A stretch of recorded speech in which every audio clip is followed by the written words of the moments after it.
যুবকেরা মনে রেখে দিও, কিয়ামতটা কিন্তু বড় কঠিন হবে। হে আমার নওজওয়ানেরা, উলামা ভাইরা, হে আমার ইমাম ভাইরা, হে আমার মুহাদ্দিস মুফাসসিরিন ভাইরা, হে আমার নওজওয়ানেরা, আমি কাউকে ব্যক্তিগত আক্রমণ করছি না, দ্বীনের স্বার্থে বলতে লেগেছি। ভুল আমার আছে, আপনাদেরও আছে, ভুলের মাপ আছে। দ্বীনের ক্ষতি ও ক্ষতিকারকদের সঙ্গে সাথ দিলে আল্লাহ পাক ক্ষমা করে দেবে না। কেননা এই দিনের জন্য আমার রাসূলুল্লাহ জীবনে এত কষ্ট গেছে। এই যুবকেরা, তরুণেরা, ইতিহাসের পাতা সাক্ষী দেয়, আল্লাহ নবী নূহ নবী, দয়া নবী যখন বললে, কে আছো বাবা, ইসলামের জন্য মাল দাও বাবা। জালিমরা গোপনে গোপনে দল তৈরি করেছে, জালিমরা গোপনে গোপনে টিম তৈরি করে ফেলেছে, ইসলামের উপরে আঘাত করবে, মদিনার উপরে আঘাত করবে। কে আছো বাবা, দিনের জন্য মাল লাগবে বাবা, মাল দাও। সাহাবা হুজুররা যার যেমন আছে দিতে লেগেছে। ওই সময় দেখা যায় এক মহিলা এসে আল্লাহ নবী দরবারে হাজির হয়ে গেলে, আল্লাহ নবীকে সালাম দিলে, সালাম দিবার পরে বলতে লাগলে, ইয়া রাসূলুল্লাহ, হাবিবাল্লাহ, শুনলাম আপনি দিনের জন্য মাল চাইছে। আল্লাহ নবী বললেন, হ্যাঁ মা, কেননা জালিমরা চক্রান্ত করেছে, তারা গোপনে গোপনে প্রস্তুত হয়েছে ইসলামের উপরে আঘাত করবে বলে। এই জন্য মা, এই দিনের লড়াইতে, এই দিনের জালিমদের মোকাবেলাতে যারা মাল দেবে, আল্লাহ পাক তাদেরকে জমিন আসমানের মতো বড় বড় জান্নাত দিয়ে দেবে। ওই মহিলা তখন কি বলেছিলে, ইয়া রাসূলুল্লাহ, হাবিবাল্লাহ, আমার স্বামী না, হুজুর স্বামী থাকলে আপনার কাছে পাঠিয়ে দিতা। এই জন্য আমি মা নিজে এসে হাজির হয়েছি, আমি দিনের জন্য কিছু দিতে চাই। আল্লাহ নবী বললেন, মা কি দেবেন আপনি? ওই মহিলা বলেছিলেন, ইয়া রাসূলুল্লাহ, হাবিবাল্লাহ, আমি বড় গরীব, আমি বড় অভাবী, আমার দিবার মতো কিছুই না। এই যে আল্লাহ আমাকে ছেলেটা দিয়েছে, এ যুবক মন দিয়ে শোনো, আল্লাহ ছাড় দিয়েছে, ছেড়ে দেয়নি। আল্লাহ কোরআনে সূরা বাকারার মধ্যে বলে, আল্লাহ ও রাসূলকে ছেড়ে দিয়ে যাদেরকে তোমরা বেশি প্রাধান্য দেবে, আমার আল্লাহ তার হাতেই তোমাকে আমাকে মিটিয়ে দেবে। আমাদের তো সেই দিন বুঝে নেওয়া দরকার ছিল, যেদিন দাদা হুজুরের দরবারে প্রশাসন পাঠিয়েছিল, সেই দিন তো বুঝে নেওয়া দরকার ছিল। যেদিন এমন করে দুর্গাপুরে বুলডোজার দিয়ে মাদ্রাসাকে ভেঙেছিল, সেই দিন আমাদের বুঝে নেওয়া দরকার ছিল।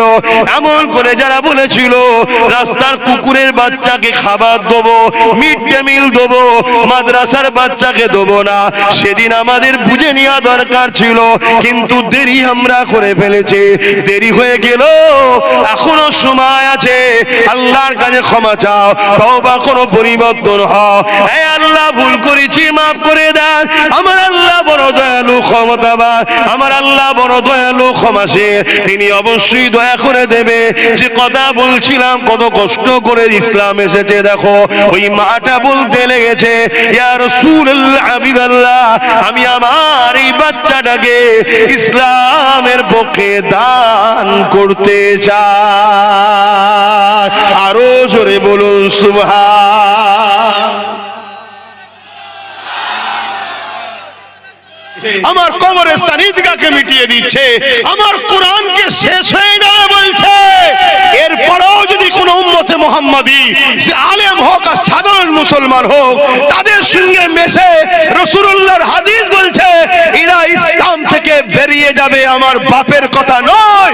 মিশকাত শরীফের হাদিস, রাসূল বলছে কেউ জালিম জানার পরও তাকে শক্তিশালী করার জন্য তার সাথ যদি দেয়, সে মুসলমান, ইসলাম থেকে বেরিয়ে যায়। যে ইসলাম থেকে বেরিয়ে যায় সে ঈমানদার থাকতে পারে না। এতদিন সে মসজিদের বিরুদ্ধে ছিল না, তুমি তার সাথ দিয়েছিলে, ভিন্ন বিষয়, দুনিয়াদারি। এতদিন সে কোরআন শেষ হয়ে যাবে বলে না, তুমি সাথ দিয়েছিলে, ভিন্ন বিষয়। এতদিন সে মাদ্রাসা শেষ হয়ে যাবে বলেনি, তুমি তার সাথ দিয়েছিলে, ভিন্ন বিষয়। এতদিন সে এমন করে ওয়াকফ কালা কানুনকে মেনে লাইনে, অর্থাৎ কেন্দ্রের জালিম সরকারের সঙ্গে হাত মিলাইনে তুমি তাকে মেনেছিলে, আলাদা বিষয়। আজ যখন দিনের মতো সত্য, কেন্দ্র সরকার যেমন দুশমন, এও তেমন দুশমন, এরপরেও যদি তুমি এর সাথ দাও, তাহলে জেনে রেখে দিও রাসূলুল্লাহর হাদিস অনুযায়ী তুই মুফতি হতে পারো, পীর হতে পারো, পীরজাদা হতে পারো, মাওলানা হতে পারো, ইমাম হতে পারো, বক্তা হতে পারো, সাধারণ মুসলমান হতে পারো। জালিমকে শক্তিশালী করার জন্য যে সাথ দেয় রাসূলুল্লাহর হাদিস, সেই ইসলাম থেকে বেরিয়ে যায়, বেরিয়ে যায়, বেরিয়ে যায়। এটা জাতির কাছে জানানো আমার দরকার আছে না নাই? হাত তুলে বলুন, দরকার আছে না নাই? এজন্য জানালাম। এবার এইটা জানাতে যদি কেউ বলে আমার ক্ষতি হয়ে যাবে, আমি কি করব? তোর ক্ষতিটা ভাববো না, আমার দ্বীনের কথা আগে ভাববো। কথা বলে, তোর ক্ষতিটা আগে ভাববো না, আমার ভালোবাসার মানুষগুলো ইমানদার হয়ে জান্নাতে যাকে, এটা ভাববো। এই কথাটা বলাতে আবার কাটিং করে সব ছড়ানো হয়েছে। আবার একজন বুজুর্গ মানুষের সঙ্গে সেটিং করেছে, দেখো ইনি বলছে দেয়া যাবে। ইনি কবে বলেছিল? যখন ইনি বলেছিলেন তখন এ শয়তান বলেন এ কোরআন শেষ হয়ে যাবে। শুনছেন তো নাকি? যে কোরআন শেষ হয়ে যাবে সে শয়তান না? শয়তান না? এই আওয়াজ দিয়ে শুনতে চাইছি। কারো শয়তান বলতে অসুবিধা আছে? শয়তান তো সেই বলবে না যে এর মতো শয়তান। শয়তান কখনো শয়তানকে শয়তান বলতে চাইবে না। মুমিনই শয়তানকে শয়তান বলতে পারে। বলবেন না সবই ঠিক আছে, সম্মানীয় ব্যক্তি এত বড় কথা বলে কিসের সম্মান? কিসের সম্মান? আমরা সাথ দিই তাই সম্মান পাই, আমরা সরে গেলে বিগত দিনে সবার সম্মান পাংচার হয়ে গেছে। তাহলে তুই আমাল দিয়াতেই সম্মান পেলি, আর তুই আমার পবিত্র গ্রন্থ কোরআন শেষ হয়ে যাবার কথা বলিস? হ্যাঁ, তাহলে একদিকে যেমন বলছে ইসলামে রেপ করা কোনো খারাপ নয়, একদিকে বলছে কোরআন শেষ হয়ে যাবে, আর একদিকে বলছে মাদ্রাসা ভেঙে দাও। আবার নতুন করে একটা প্ল্যান হচ্ছে পশ্চিম বাংলা এবং ভারতের একটা ঐতিহাসিক মাদ্রাসা আলিয়া, আজকে সেই মাদ্রাসাকে শেষ করার জন্য এক জাহান্নামের কুকুরকে দায়িত্ব দেওয়া হচ্ছে। দেখেছেন তো নাকি? তাহলে বলুন এরা কি করতে চাইছে? আর এদের এই পাওয়ারটা কে দিয়েছে? এদেরকে এই পাওয়ারটা কে দিয়েছে? জনগণ বলল হবে না, উত্তর ভুল হচ্ছে। এদেরকে এই পাওয়ারটা কে দিয়েছে? বলো না, লজ্জা লাগছে কেন? আমরা দুধেল গাইরাই দিয়েছি তো। হ্যাঁ, ভুল তাহলে করেছি না করিনি? মানুষেরই ভুল হয়। কার ভুল হয়? তাহলে তওবা করো, ইস্তেগফার করো। যে ভুল আমরা করেছি আমাদেরকেই এর প্রায়শ্চিত্ত করতে হবে, তাই তো নাকি? অতএব যারা দায়িত্বশীল আছেন আমার কওমের যারা দায়িত্বশীল আছেন যে কোনো পদের, যদি আপনারা সচ্চা মুসলমান হন, এই সুযোগ, এর থেকে মুখ ফিরিয়ে সরে আসেন। আসুন আমরা এখন, ঠিক না বেটি? তবে হ্যাঁ, কিছু দায়িত্বশীলকে তো কোনোভাবে লিয়া যাবে না, কেন তারা তাদের মুখটা দেখলেই বাকি সবার সমস্যা খারাপ হয়ে যাবে। তার মধ্যে তুলনামূলক অনেক ভালো আছে না নাই? আমি সেইগুলোকে বলছি এই সুযোগ চটচট করে চলে আসুন। আর নাই খোদার গজব, বাবরি মসজিদ শহীদ হয়েছিল যাদের দ্বারা, খোদার গজব কি হচ্ছে দেখেছেন তো? সারা দুনিয়ায় তার হাহা করে বেরিয়ে বেড়াচ্ছে। কি কত শক্তিশালী ছিল, আজকে সারা ভারতে তারা ঝাড় খেচ্ছে। এটা খোদার মার। কথা বুঝে আসছে? বিগত দিন, তাই আমি আপনাদের বলবো এমন ক্ষতি না হয়ে যায়। বিগত দিন যে বলেছিল মাদ্রাসায় জঙ্গি তৈরি হয়, তার উপরে খোদার মার কি হয়েছে দেখেছেন? কথা বলছে না তো? হ্যাঁ, কিন্তু তারা যদি শুধরে যায়, পরিবর্তন হয়, ক্ষমা চেয়ে এলাই, গণতান্ত্রিক দেশ, সবাই মিলে মিলেমিশে থাকতে হবে, ঠিক তো নাকি? এবং বর্তমান যে শয়তানি করছে সেও যদি বলে আমি শয়তান আর থাকবো না, পরিবর্তন হতে চাই, ক্ষমা চাইছি, তাহলে ভিন্ন বিষয়। কিন্তু আসল কথা হলো, যতক্ষণ আমার কোরআনের বিরুদ্ধে কেউ থাকবে, দ্বীনের বিরুদ্ধে থাকবে, ইমানদার কখনো তার সাথ দিতে পারে? ভাই আমার কথায় কেউ কষ্ট পেয়েছেন? আপনার কাছে এ ভালো ও খারাপ, ও ভালো এ খারাপ, এমন ব্যাপার নয় তো। আমার কাছে ভালো সে, যদি সে অমুসলিম হয়, আমার ধর্ম মানে না কিন্তু বিরোধী যেন না করে, সেও আমার কাছে ভালো। মানুষ হিসেবে তার সাথে মিশবো আমি। আর মুসলমানের মধ্যে আমার কাছে তো সে ভালো যে ধর্মের সাথে যদি কোনো জিনিসের টক্কর হয়, দুনিয়ার পথ তথ সব ছেড়ে দেবে, ধর্মের পক্ষে সে দাঁড়াবে, সে আমার কাছে ভালো। কথা বুঝে আসছে? একটা ব্যক্তি কত নাম ছিল, একটা ব্যক্তি কত নাম ছিল, মৌলানা মানুষ। মাঝে মাঝে তো সোশ্যাল মিডিয়ায় দেখি অনেকে কমেন্ট করছে অমুক কি মারা গেছে না বেঁচে আছে, একটু ইনফরমেশন দেবেন। এরকম গোলামির জিন্দেগি করে কি লাভ? বেরিয়ে আসেন না, আপনার মন্ত্রী হবার শখ হন না, আমরা সাপোর্ট করবো। কি করবেন না ভাই? তুমি মৌলানা মানুষ, আমরা সাপোর্ট করব, কিন্তু তা বলে তুমি এই জালিমদের সঙ্গে দালালি করলে হবে? বেরিয়ে আসে, আমরা সাপোর্ট করব। আপনার মন্ত্রী হবার শখ, তো আপনি মন্ত্রী হন। কি আমার কথা ভুল হচ্ছে নাকি? একটা মহিলা একটা সংসার জীবনে, খুব মন দিয়ে শুনবে, সংসার জীবনে বাচ্চা হয়েছে, এই 5-6 মাসের বাচ্চা, মা ইন্তেকাল হয়ে গেছে। এইটুকু বাচ্চার কি হবে? বাপ তা একটা বিয়ে করেছে, বাপ একটা বিয়ে করেছে। তা বিয়ে করার পর 1 বছর পর তারও একটা সন্তান হয়েছে। তাহলে এই বাচ্চাটার বয়স 1.5 বছর। কথা বুঝে আসছে? আর নতুন একটা সন্তান হয়েছে তার সবে। তা 1.5 বছর বাচ্চা, 2 বছরের বাচ্চা যখন হয় তখন ওই বাচ্চাটার বয়স 5 মাস। 2.5 বছর যখন ওই বাচ্চার বয়স, তখন 1 বছর। তা নিজের বাচ্চা যেটা হয়েছে 1 বছর বয়স, তাকে কোলে না নিয়ে হাঁটাচ্ছে। আর আগের যে বাচ্চাটা, সতীনের যেটা বলা হয়, যে ভাষা বুঝবেন, তাকে কোলে করে ঘুরছে। অনেকে বলছে দেখেছিস, আমরা শুনেছি সতীন নাকি কোনোদিন আপন হয় না, মানে কি বলে, সতার মা না কি বলে, আপন হয় না, দেখেছিস কোলে করে ঘুরছে। আর একজন ওখানে শিক্ষিত লোক ছিল, সে বলছে তোরই তো মূর্খ, বুঝবি কি? তার মানে বলছে ওই কোলে করে যে বাচ্চাটাকে নিয়ে ঘুরছে, ওর ভবিষ্যৎটা এই মাটা শেষ করছে, কেন ও বাচ্চার পা হবে বলে মনে হচ্ছে না। আর নিজের বাচ্চাটাকে পা চলাচ্ছে, ও এত মজবুত হচ্ছে, অনেক দ্রুত ছুটবে। তা কখনো ভালোবাসার নামে যে কি ক্ষতি করা হয়, সেটা আমরা বুঝি না অনেক সময়। কথা বুঝে আসছে? অনেকে আছে বদমাশি দেখার পরও বলে ঠিক আছে চলো না, তোমাকে ভালোবাসার নামে ক্ষতি করছে, আর আমি হয়তো একটু টাইট দিই, একটু কড়া হই, কিন্তু তোমাকে তৈরি করতে চাইছি। শোনো, লোহার কখনো দাম বাড়বে না যদি তোমাকে আগুনে দিয়ে পিটিয়ে পিটিয়ে ধারালো অস্ত্র না করা হয়, তাহলে তোমার দ্বারাই কখনো বিজয়, যুদ্ধ, লড়াইয়ের কাজে লাগবে না। তাহলে তোমাকেও তৈরি হতে হবে। তাই আল্লাহ তোমাকে আমাকে কখনো কখনো আগুনে ফেলে, কখনো পিটায়, অর্থাৎ আগুনের মতো করে কষ্ট দেয়, কখনো আবার বিভিন্ন পিটানোর মতো কষ্ট দেয়, দিয়ে তোমাকে আমাকে দুনিয়ায় লড়াই করা শেখায়। কিন্তু তুমি আমি পরিস্থিতিটার মোকাবেলা বা পরিস্থিতিকে দেখে শিক্ষা অর্জন করছি না। তুমি আমি সেই এর কোলে, এ তারা মেরেছে ওর কোলে, ও তারা মেরেছে ওর কোলে। আরে নিজের পায়ে দাঁড়ানো শেখো, নিজের পায়ে দাঁড়াও। যে নিজের পায়ে দাঁড়ায় তাকে সবাই স্যালুট করে, আর যে পরের লক্ষ কোটি টাকার অফিসারেও চাকরি করে কিন্তু সে মালিক নয়, পরের নকার, তাকে কেউ স্যালুট করে না। ছোট ব্যবসা হোক, কারবার ছোট হোক, এটা মালিক, তার একটা মিজাজ আলাদা থাকে, আমিই মালিক।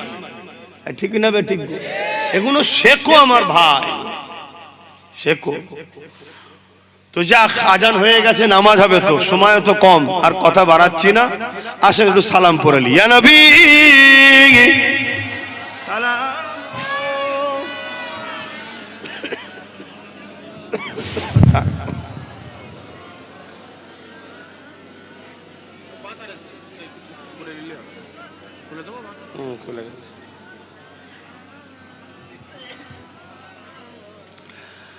আমার ভাইরা, আমি আপনাদের দুশ্মন তো নাকি? সেরকমই মনে হচ্ছে না?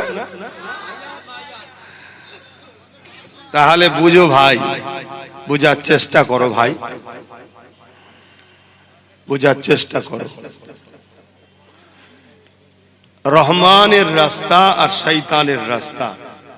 রহমানের রাস্তা যখন শুরু হয় চলা, প্রথমে খুব কষ্ট হয়, তারপরে কিন্তু রহমানের পক্ষ থেকে সাহায্য শুরু হয়ে যাবে, আর কোনো দিনের জন্য কষ্ট নাই।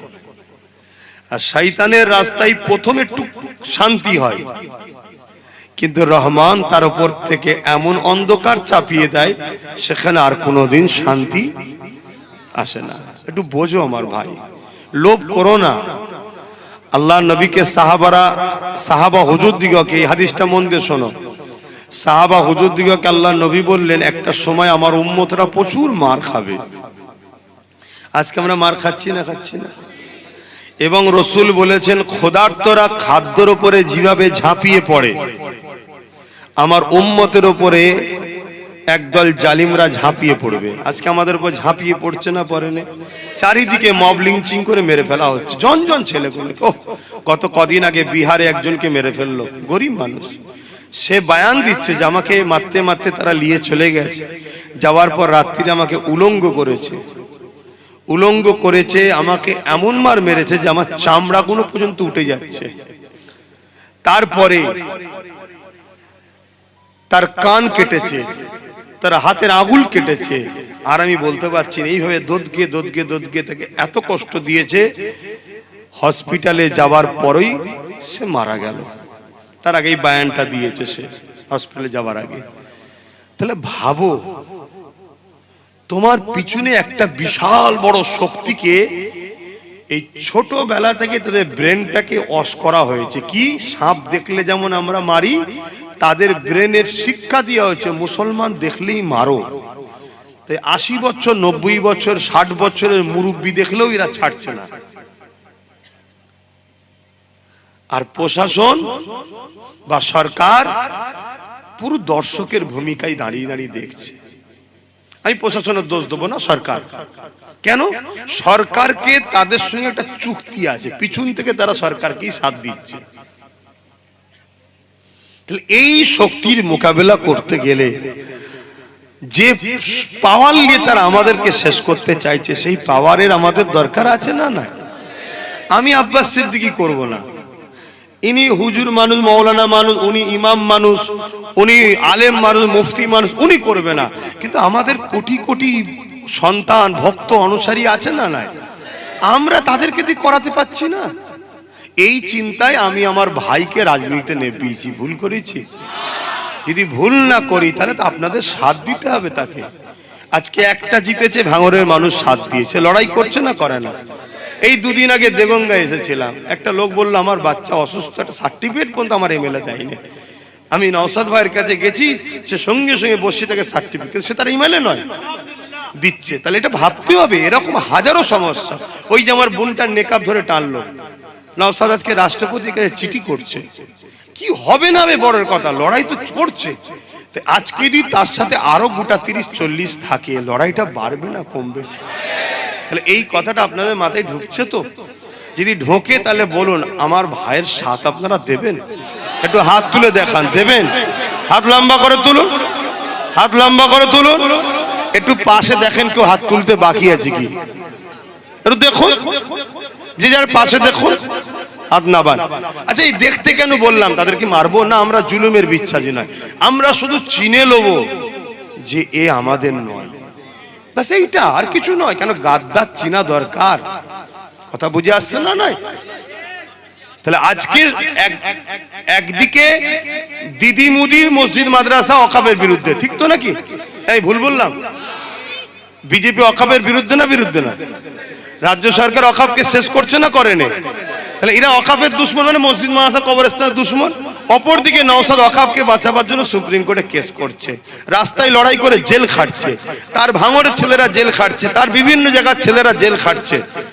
তাহলে বলো, তার সাথে যদি আরো গোটা 30 থাকে, তাহলে সে ওয়াকফ হয়ে আলো লড়তে পারবে না? পারবে না? তাহলে এই মসজিদ মাদ্রাসার স্বার্থও তো একজন ধর্মগুরু হিসাবেও তোর ওর হয়ে বলা দরকার নাকি? তা সেই খেয়ালই আমি আপনাদের জিজ্ঞেস করছি, আপনারা মসজিদ মাদ্রাসা যেভাবে ধ্বংস হতে যাচ্ছে, ওটাকে বাঁচানোর স্বার্থে আমাদেরকেও যে বাঁচাতে পারবে, বাঁচাবার চেষ্টা দেখাচ্ছে, তার সাথ দেওয়া দরকার আছে না? তাই আমি জানতে চাইছি, আমার ভাই ওয়াকফের পক্ষে না বিরুদ্ধে?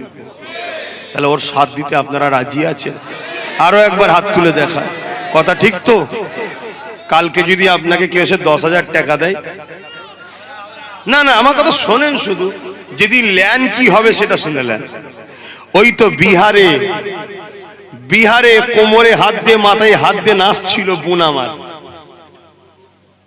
ভোট হচ্ছিল যখন, অনেক দাদা দিদি বোনেরা সব নাচছিল আর ভাজপাকে নিয়ে খুব বলছিল।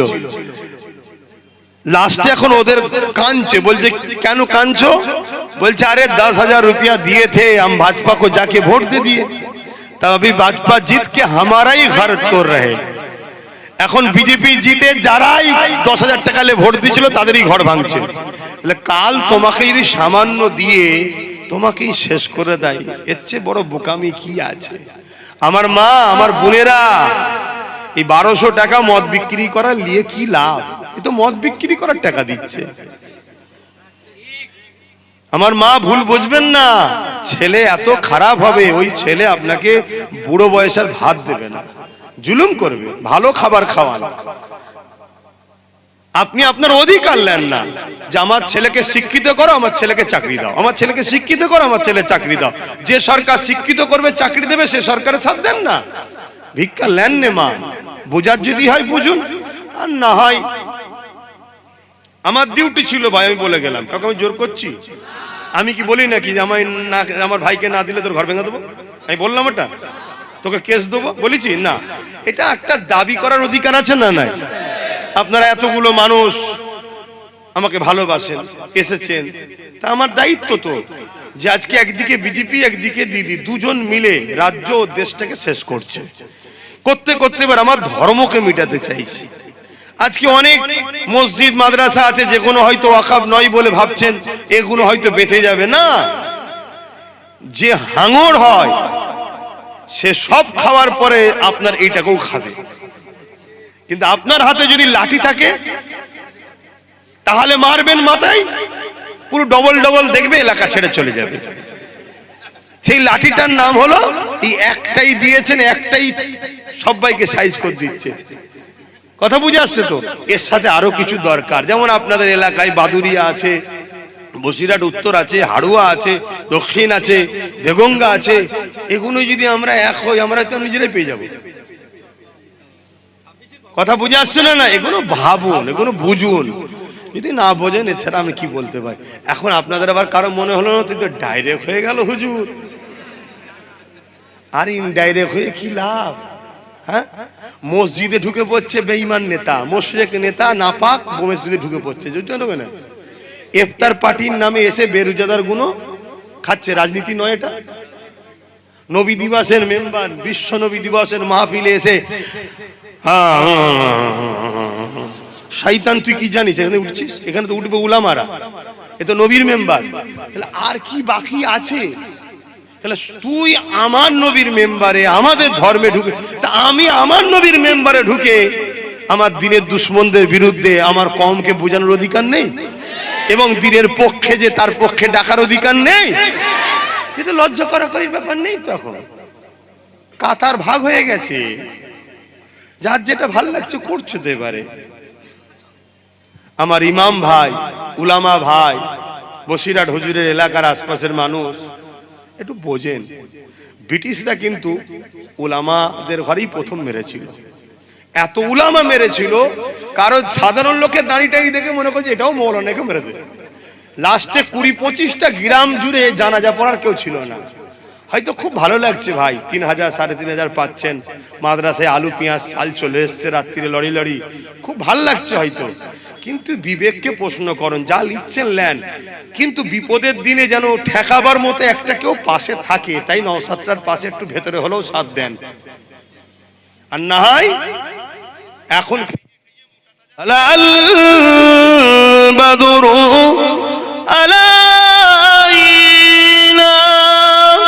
মিন শানিয়াতিল ওয়াদাই ওয়াজাবা শুকরু আলাইনা মাদা লিল্লাহ আহিদাই ইয়া নবী সালাম ইয়া রাসূল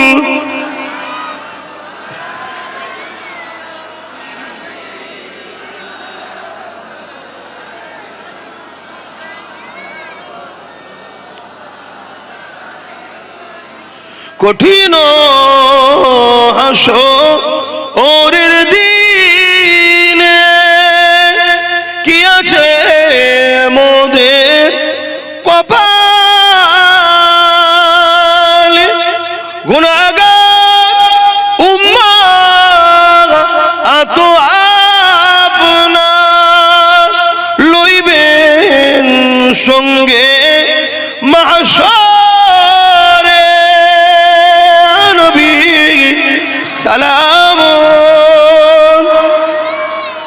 ইয়া রাসূল ইয়া হাবিব সালাম।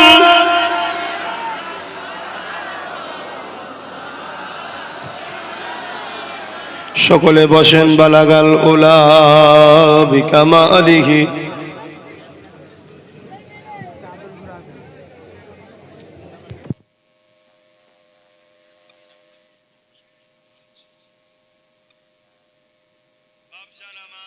বিসমিল্লাহ শরীফে দরুদ শরীফ সূরা ফাতিহা ইখলাস শরীফ পড়েন, দোয়া চাওয়া হবে। আর এই ছেলেরা একটু যাচ্ছে কি জন্য গো?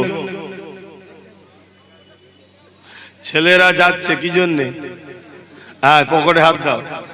নেকি কিনো, নেকি কেন, নেকি কেন দাও, যার যা খুশি দাও। এই মাহফিলের জন্য যার যা খুশি দাও, যার যা খুশি শরীক হও। দাও দাও দাও, তাড়াতাড়ি যাও। ওই যে ছেলেরা যাচ্ছে। দরুদ শরীফ আল্লাহুম্মা সাল্লি আলা।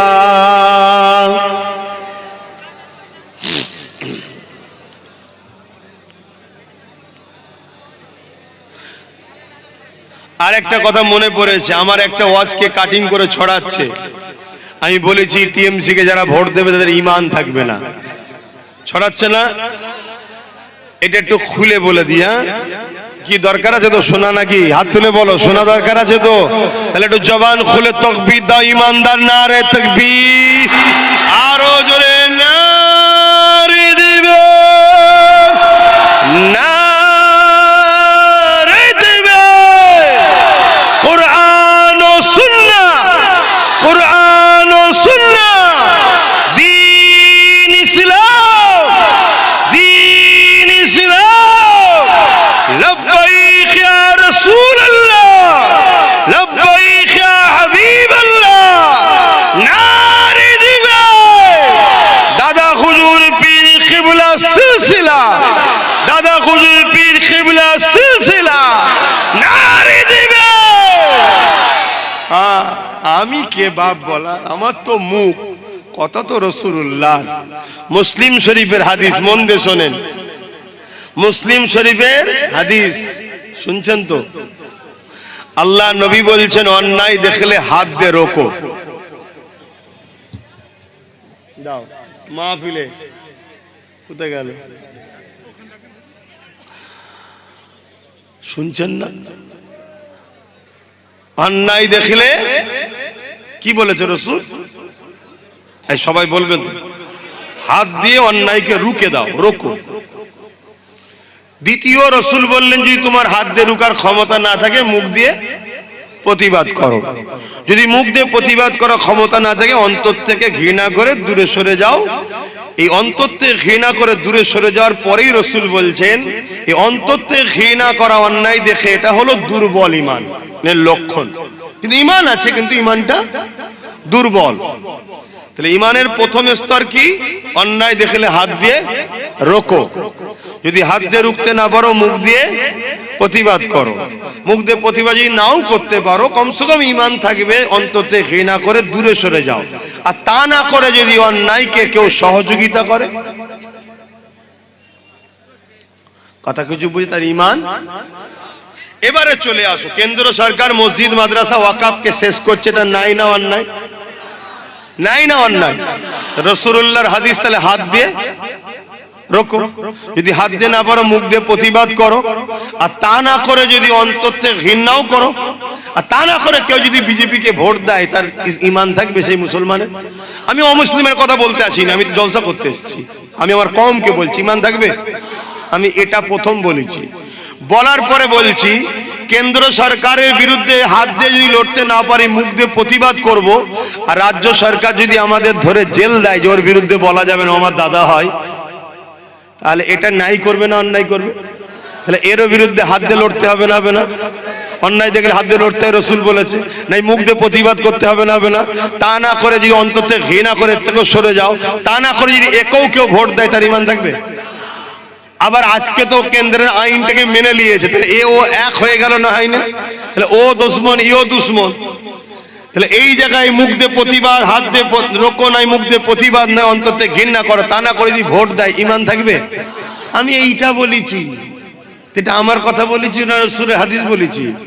এবার যদি বলা হয় না তুমি ভুল বলেছো, তোমার হাদিসে ভুল আলোচনা হয়েছে, আমি প্রত্যেকটা জায়গায় বলছি তো আসেন না শাসকের ভাড়াটিয়া টাট্টু মলি সাহেব, আসো ব্রিকেটে চলো, বাহাস হবে। যদি ভুল হয় পুরো বাংলা কেন দুনিয়া দেখে নেবে, আমার থেকে মুখ ফিরিয়ে একদিনে সরে যাবে। আর যদি ঠিক হয়, তোমাদের মতো ভাড়াটিয়ার টাট্টু গুলোকে বাংলার মানুষ বাকি হর হর স্টিম জার্মানি কুপ্তা ভালো করে খাইয়ে দেবে। কথা বুঝছেন তো নাকি? কি রে ভাই, কষ্ট গেল নাকি? দিনের জন্য বলেছি, আমার বাপের জন্য বলতেছিনি। আমার মাকে গাল দিয়েছে, বাপকে গাল দিয়েছে, আমি তার প্রতিবাদ করতে আসিনি। আমি আমিনা লালের দিনের জন্য প্রতিবাদ করছি, আমার রাসূলুল্লাহর জন্য বলছি। বলো যুবক, আমি কিছু ভুল করছি, বলো ভুল করছি, তাহলে ভাইয়ের সাথে বাবাজির সাথে থাকতে হবে, হকের পক্ষে দাঁড়িয়ে অন্যায়ের বিরুদ্ধে লড়তে হবে। করবে তো? তাহলে মন স্থির করো, জেল খাটতে হলে খাটবে, মার খেতে হলে খাবে, ঘর যাই যাবে, হিজরত করতে হবে, আল্লাহ রসুলের পক্ষে দাঁড়াবো, এই নিয়েতে কারা হাত তুলে দেখাও। মারহাবা, জবান খুলে আর একবার আওয়াজ দাও না রে তাকবীর। আরে তোমার আওয়াজে জালিমের যেন কম্পন শুরু হয় না রে দিবে, না রে দিবে। দিন ইসলামের দুশ্মনেরা হুঁশিয়ার শব্দ, দিন ইসলামের দুশ্মনেরা হুঁশিয়ার শব্দ, নারে দিবে। আমি এসেছিলাম, কেউ ব্যথা পেলেন না তো? তাহলে যদি ব্রিকেটে ডাকি, খবর পেলে একটু যেতে হবে তো। গাঁটের পয়সা খরচ করে গাড়ি ভাড়া দিতে পারবো না, কেন আমার ঝাড়া পয়সা নেই। যাবেন তো গাঁটের পয়সা খরচ করে? শুধু যাবে নাই, প্রচারও করবে। চেষ্টা চলছে, কিন্তু আমি মুসলমান তো। চেষ্টা চলছে, কিন্তু আমি মুসলমান তো। চেষ্টা চলছে, কিন্তু আমি এবং ইমানদার মুসলমান। কথা বুঝে আসছে না? না, তাহলে চেষ্টা চলছে, আমি মুসলমান তো। কথা বুঝে আসছে না? নাই কেন? আমাদের গার্জেন কেউ নেই তো। যাই হোক, এটা তুলে নেন, এখানে গান রেখেছেন, তুলে নেন। আসেন আসেন, তওবা বললাম কি? সকলে তওবা করি। বিসমিল্লাহির রহমানির রহিম। আয় আল্লাহ তাআলা, আমি জানা অজানা, ইচ্ছা ও ইচ্ছা সকল গুনাহ হইতে তওবা করিতেছি। আস্তাগফিরুল্লাহ রাব্বি মিন কুল্লি যামবি ওয়া আতুবু ইলাইহি। আশহাদু আল্লা ইলাহা ইল্লাল্লাহু ওয়াহদাহু লা শারীকা লাহু ওয়া আশহাদু আন্না মুহাম্মাদান আবদুহু ওয়া রাসূলুহু। লা ইলাহা ইল্লাল্লাহ মুহাম্মাদুর রাসূলুল্লাহ সাল্লাল্লাহু আলাইহি ওয়াসাল্লাম। পাঁচ ওয়াক্ত নামাজ পড়বেন। বাপ ভাই মা বোনেরা, ইচ্ছা করে নামাজ কাজা করেননি, এক মাস রোজা রাখবেন, মালদাররা হজ করবেন, যাকাত দেবেন, মা বাপের খেদমত করবেন। মা বোনেরা, স্বামীকে ভালোবাসবেন, বাচ্চাদেরকে হালাল খাওয়ান, বাচ্চাদেরকে নবীর প্রেম, আহলে রসুলদের প্রেম, কোরআনের শিক্ষা দেন। বাদ বাকি ডাক্তার, উকিল, জজ, ডিএম, ব্যারিস্টার, আইপিএস সব বানাতে হবে, আমাদের দরকার আছে, কিন্তু নবীর প্রেমটা যেন থাকে। কথা বুঝে আসছে? দাদা হুজুরের সিলসিলার অনুসারী মজবুত করে দাদা হুজুরকে ধরে রাখবেন, কেন এই সিলসিলাটাকেও মিটাবার একটা চেষ্টা জালিম হুকুমাতরা করছে। কেন? কেন মুসলমানদের মধ্যে দুটো কোয়ালিটি আছে। একটা মুসলমান ভালো কাজ করে, অন্যায়ের বিরোধী করে, আবার একটা মুসলমান শুধু ভালো কাজ করে, অন্যায়ের বিরোধী করে না। অতএব তাদের বিরুদ্ধে সরকারের কোনো টেনশন নেই। টেনশন দাদা হুজুরের আওলাদদের নিয়ে, কেন এরা বিগত সরকারের অন্যায়ের বিরুদ্ধেও বলেছে, তার আগেও বলেছে, আজকে সরকারের বিরোধী করলো, কেউ না কেউ দাঁড়িয়ে যাচ্ছে। কেন? এটা নিয়ম, অন্যায়ের বিরুদ্ধে বলা, এটা মাথায় রাখবেন। আসেন আল্লাহ দরবার দোয়া চাই, আল্লাহুম্মা আমিন। আয় আল্লাহ, হাবিবের খাতে রহমত করে, দয়া করে, মেহেরবানি করে মাহফিলকে আপনি কবুল করলেন।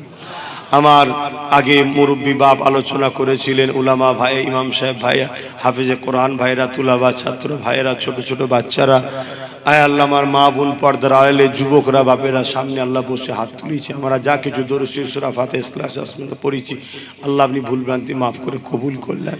আমি অধম গুনাহগার, আপনার দাস, আপনার হাবিবের গোলাম, যা কিছু বলালেন বললাম, বলা কমতে ভুলভ্রান্তি মাফ করে দিন। যে যা আগেও দান করেছিল, এখন করল, আল্লাহ সবার দানকে কবুল করিন। আল্লাহ আয় আল্লাহ, দুজন মানুষ এই কমিটির মধ্যে ইন্তেকাল হয়ে গেছে, একজন অসুস্থ, আল্লাহ শেফা দান করে চলে জান্নাতি করে দিন। আল্লাহ এই সব মিলে কিছু সওয়াব দিয়ে দেন আল্লাহ, সর্বপ্রতি সওয়াব। আকায়ে নামদার মুফাক্কির মওজুদা সৈয়দুল মুরসালিন হুজুর পাক সাল্লাল্লাহু আলাইহি ওয়াসাল্লামের দরবার নজরান হিসেবে সওয়াব পৌঁছে দিন। হুজুর আব্বা জান, আম্মা জান, পরিবার, সাহাবা সাহাবিয়া, চারিফিনে সওয়াব করে, তামাম নবীন, সিদ্দিকিন, শুহাদা, সালিহিন আরবিল সওয়াব খানা পৌঁছে দিন। আল্লাহ সুলতানে হিন্দ গরিবে নওয়াজ খাজা মঈনুদ্দিন চিশতি আজমির সওয়াব খানা পৌঁছে দিন। আমাদের পীর ও মুর্শিদ আওলাদে রাসূল জামানার মুজাদ্দিদ সৈয়দনা আবু বকর সিদ্দিক ফুরফুরাবি দাদা হুজুর পাকে সওয়াব পৌঁছে দিন। দাদা হুজুর পাঁচ কলিজার টুকরা খলিফা হুজুরদের পাকে সওয়াব পৌঁছে দিন। আল্লাহ বিশেষ করে উত্তর 24 পরগনাকে ধন্য করে দাদা হুজুরের অনেক খলিফা আছে, তাদের মধ্যে থেকে অন্যতম বসিরহাট হুজুর পাকে সওয়াব পৌঁছে দিন। আয় আল্লাহ, এই আশেপাশে তো আপনার মাহবুব বান্দা বান্দি আছেন, প্রত্যেকের রুহের সওয়াব, হারোয়ার আব্বাসের সওয়াব, ভাঙরে আল্লাহ আসগার আলী হুজুর পাকে সওয়াব পৌঁছে দিন। যে যেখান থেকে এসেছে আমাদের মাই মুরব্বী যারা চলে গেছে জান্নাতি করে দিন, যারা বেঁচে আছে নেক হায়াত দারাজ করুন, ছেলে পুলে বাপ মালে হাসি খুশিতে রাখেন আল্লাহ, অভাব অনটন দূর করে দিন আল্লাহ। দুবেলা দুমুঠো খাওয়ার জন্য কারো দুয়ারে ভিক্ষার হাত পাতাবেন না আল্লাহ। আয় আল্লাহ, প্যালেস্তাইনের মুসলমানদের কিভাবে শেষ করলো, চারিদিকের মুসলমানকে শেষ করছে আল্লাহ, আপনি বিশ্বের মোমেন মুসলমানদের সাহায্য করেন আল্লাহ। আল্লাহ ও সব দেখে আমার ভারত ও বাংলার মুসলমানদের শিক্ষা লিয়ার তৌফিক দিন আল্লাহ। এই ছোট ছোট বাচ্চাগুলো আল্লাহ আমাদের কম এসেছে আল্লাহ, এদের জন্য কিছু করে যাবার আমাদের তৌফিক দান করুন আল্লাহ। আয় আল্লাহ, আমার যুবকগুলো, মা গুলো, বাপ গুলো হালাল রুজিতে বরকত দেন, সংসার অভাব দূর করেন, বিমারকে শেফা করেন, আমরা যে যা মুসিবতে আছি আল্লাহ হেফাজত করেন। আয় আল্লাহ, যেসব আলেম উলামা ইমাম আল্লাহ একটা সময় জালিমদের দিকে ছিল, আজ তিনারা বুঝতে পেরে পরিবর্তন হয়েছে আল্লাহ, আমাদের সবাইকে এক হয়ে যাবার তৌফিক দিন আল্লাহ। আয় আল্লাহ, যেসব ভাইয়েরা একটা সময় জালিমদের সঙ্গে দল করেছে, এখন বুঝতে পেরে লাখ লাখ ভাই পরিবর্তন হচ্ছে, সব নওশাদ নবী বংশের ছেলের পাশে দাঁড়াচ্ছে আল্লাহ, তাদেরকে আপনি মাফ করে দেন আল্লাহ। মানুষ মাত্র ভুল হয়ে যায়, ক্ষমা করে দিন আল্লাহ। আপনি আমার ভাইকে রাজ ক্ষমতা দান করুন আল্লাহ। আল্লাহ নওশাদকে রাজ ক্ষমতা দান করুন আল্লাহ। এই আল্লাহ, একটা বাচ্চা দুটো কিডনি নষ্ট হয়ে গেছে আল্লাহ, তার শেফা দান করুন আল্লাহ। আপনি সব পারেন আল্লাহ, কিছু ছিল না যদি তৈরি করতে পারেন, আছে খারাপ হয়েছে ভালো করে দেন আল্লাহ। আল্লাহ আরো যে যা মুসিবতে আছে শেফা দান করুন। আমার মা বোনেদের সংসারে শান্তি দিন, তারা যেন লোভে পড়ে আল্লাহ জালিমদের চক্রান্তের শিকার না হয়ে যায় আল্লাহ। যেসব ভাইয়েরা এখনো জালিমদের সঙ্গে আছে আল্লাহ, আমার কওমের মানুষ, তাদেরকে হিদায়েত করুন আল্লাহ। আল্লাহ হিদায়েত করুন আল্লাহ, হিদায়েত করুন। হিদায়েত যদি কপালে না থাকে আল্লাহ, আমাদের রাস্তার কাঁটা পরিষ্কার করে দিন আল্লাহ। আল্লাহ, আপনি আমাদের রাস্তাকে সুগম করে দিন, পরিষ্কার করে দিন আল্লাহ। আল্লাহ, আপনি ফেরাউনকে যেভাবে ডুবিয়ে মেরেছেন, মুসা নবীর রাস্তা ক্লিয়ার করেছিলেন আল্লাহ। আপনারই দাস, আপনার কাছে সাহায্য চাইছে, আমাদের রাস্তাকে ক্লিয়ার করে দেন আল্লাহ। আল্লাহ, আমার দেশের সেনাবাহিনী, পুলিশ বাহিনী, বিএসএফ বাহিনী, তাদেরকেও সুস্থ ভালো রাখেন, নিরপেক্ষতার সঙ্গে কাজ করার তৌফিক দেন। আমার দেশের হিন্দু, দলিত, আদিবাসী, সাঁওতাল, বাগদি, মতুয়া, খ্রিস্টান, সবাই তো বাপ আদম মা হওয়ার সন্তান, সবাই মানুষ, সবাইকে সুস্থ ভালো রাখেন। সমস্ত মানবপ্রেমিক মানুষকেই ভালো রাখেন, সুস্থ রাখেন এবং মানব বন্ধনে মিলেমিশে থাকার তৌফিক দেন। আয় আল্লাহ, যারা জালিম মুনাফিক, তাদের হাত থেকে মানুষ জাতিকে হেফাজত করুন আল্লাহ। এই ছোট ছোট বাচ্চাগুলো নসিব বড় করবেন আল্লাহ। চারিদিকে মুসলমানকে পিটিয়ে পিটিয়ে হত্যা করছে আল্লাহ। কত হাফেজ মানুষ, হাফেজ সানাউল থেকে শুরু, জুনায়েদ থেকে, তাফরেজ থেকে শুরু, কত মানুষকে আল্লাহ মেরে ফেললো আল্লাহ। আপনি এই জালিমদেরকে ধ্বংস করুন আল্লাহ। আমার দেশ ও রাজ্যকে জালিমদের হাত থেকে হেফাজত করুন আল্লাহ। আল্লামা দাদা পীরের আওলা সহ সিলসিলা আলেম উলামার মধ্যে মিল মোহাব্বত দিন, যারা একটু বিগড়ে গেছে, লোভ লালসায় পড়ে গেছে, আল্লাহ তাদেরকে হেদায়েত দান করুন। আল্লাহ আল্লাহ আল্লাহ আমার নলেজ শ্রীকে কবুল করলেন। আল্লাহ যেসব বাচ্চারা পড়াশোনা করছে তাদেরকে উচ্চ শিক্ষায় শিক্ষিত করুন, ডাক্তার উকিল জজ লাইনে শিক্ষিত করে আল্লাহ দেশ জাতির গর্ব নবীর গোলাম বানাবেন। আল্লাহ আল্লাহ যত কোনো ধর্মীয় প্রতিষ্ঠান চালাচ্ছে সেগুলো খুব কবুল করে নেন। আল্লাহ হাবিবের খাতিরে যে যা আসলে হাত তুলেছে কবুল করেন। আল্লাহ আল্লাহ আপনি ছাড়া আমাদের কেউ নেই। আল্লাহ আল্লাহ আপনি ছাড়া আমাদের কেউ নেই। সবার জন্য দোয়া চাইলাম। আল্লাহ আমার আব্বা আম্মা ভাই বোন স্ত্রী বাচ্চা জান মাল ইমানের হেফাজত করে, আমার বাচ্চার নসিব বড় মুজাহিদ ইসলাম। শেষ দোয়া, আল্লাহ আমার জন্য ভিক্ষা চাই মালিক, আপনি আমার উপরে নারাজ হয়ে যাবেন না।